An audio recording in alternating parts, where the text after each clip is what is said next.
If a pattern says to crochet a foundation chain, make a bunch of stitches on one side of the chain, then rotate the chain to work into the back side of the chain, then that is really code for you need to make an oval.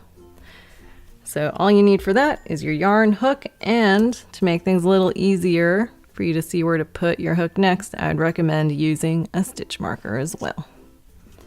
So to create an oval, you first need to make a foundation chain. To make a foundation chain, you first need to make a slip knot. So take your yarn, position it so that the yarn tail, the cutoff part of the yarn, is off on the right. Now you're going to loop that yarn once around itself. So now you got a loop and the yarn's crossing over itself. Pick up the right side of this loop and fold it over the yarn like the page of a book, so that the rest of the yarn that's connected to the yarn ball is somewhere in the middle of this loop. Now pick up that yarn in the middle of the loop with one hand and take the cutoff piece of yarn with the other and pull the cutoff piece of yarn until a knot is formed. Here you have your slip knot. Now you're going to put the hook into that loop, and you want to put it into that loop so that when you tug on the yarn connected to the yarn ball, the yarn that looks like it's moving is the yarn that's closer to you, the yarn that's on top of the hook. And you want to keep on pulling until the knot is right up against the hook.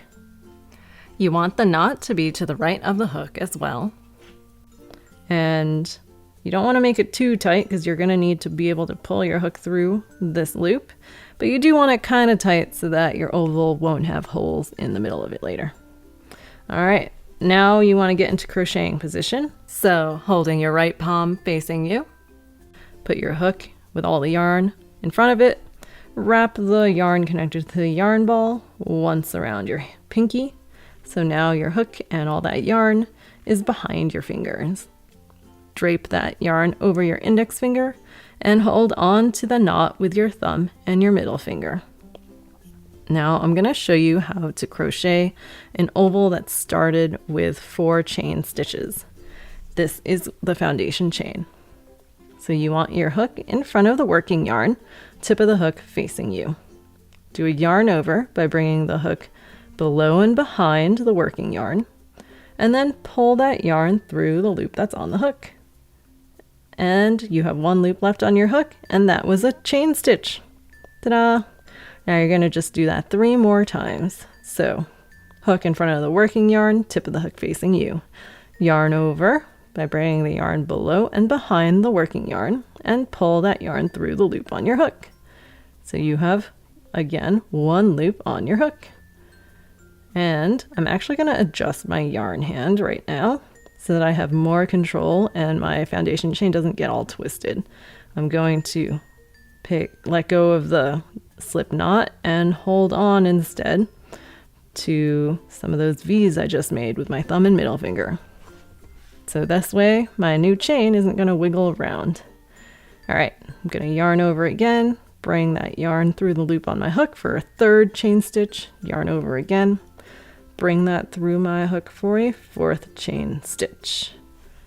All right, when I made this foundation chain, I kind of crocheted it in this vertical manner, but I'm going to reorient myself so now it's horizontal. You can see each V I made is a chain stitch. There are 4 V's. Do not count this last little nubbin that gets tighter when you pull on the yarn tail as a V. That's just the slip knot that you made. Okay, so now let us make the first single crochet stitch in this foundation chain. Whenever you are making the first single crochet stitch in a foundation chain, unless the pattern says otherwise, you need to skip the first chain stitch next to your hook. So I'm going to skip this V and I'm going to put my hook under only the back loop, so only the back half of the 2nd V. So it should look like I've got 2 loops on the hook. Then I'm going to do a single crochet stitch. So yarn over and bring that yarn through just the hole you just put the hook into. So you've got 2 loops on your hook now. Yarn over again and pull that yarn through both loops on the hook. So that was your first single crochet stitch. And I'd recommend pausing for a moment and grabbing that stitch marker and marking that first stitch. It's going to come in handy later. So how you see that stitch, rotate your piece so that you can clearly see this V that the loop on your hook traces back into. That is the single crochet stitch you just made. So put your stitch marker under that V, and now we know that this is where the very first stitch of the oval is. Great. All right, so for this oval made of a foundation chain of 4 chain stitches, we next need to make another single crochet stitch. So we need to put our hook under the back loop of the next available horizontal V, which is this one. It should be pretty obvious to see because there should be probably a big hole where you just crocheted your first single crochet stitch. Don't worry, that hole will get smaller soon. Okay, so do another single crochet stitch. It should look like you have 2 loops of yarn on your hook, yarn over, and bring that yarn back through the hole you just put the hook into. So you have 2 loops on your hook. Yarn over again, and bring that yarn through both loops on the hook. Now the pattern probably says that you need to put 3 single crochet stitches in the next stitch. So in the next horizontal V. And look how my horizontal V is really teeny tiny. That's actually pretty good because it'll minimize the chance I'll have a hole in the middle of my oval later on. But I just want to point that out to you because you might be questioning where to put your hook next. It is indeed going to be under the back loop of that teeny tiny V. All right, we are going to put 3 single crochet stitches in this exact hole. So here is the first single crochet stitch. And I can see where that hole is after I make a single crochet stitch, because if I look at the loop on my hook, it traces back into 2 other loops. The loop that's closer to my yarn hand traces back into a hole that is expanded because that is where I just crocheted into. So I'm going to put 2 more single crochet stitches in there, a total of 3 single crochet stitches. And notice how actually my piece is starting to rotate naturally. When I first put a single crochet stitch in there, I was kind of holding my piece this way, nice and horizontal. But because it's getting crowded in there, my piece is starting to rotate by itself, which is a good thing. That is what we want it to do. Okay, now comes the part that trips people up. We are now going to work in the other side, the back side of the foundation chain. So we've rotated the foundation chain. Remember how this orange stitch marker used to be off on the left? Now it's off on the right. Now we need to find the back loops of this foundation chain.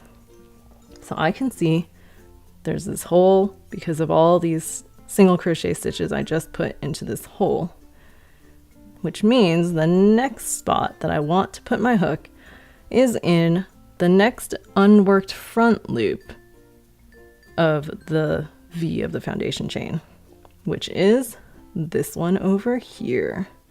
I want to do a single crochet stitch again, and then to finish off this initial oval, I want to put my hook under the next available front loop, in the next unworked front loop from the foundation chain, which is this one over here. So I'm going to put 2 single crochet stitches in that hole. So now, as you can see, I've got a bit of an oval shape. This oval is made up of 3 single crochet stitches on each end and 1 single crochet stitch in the middle.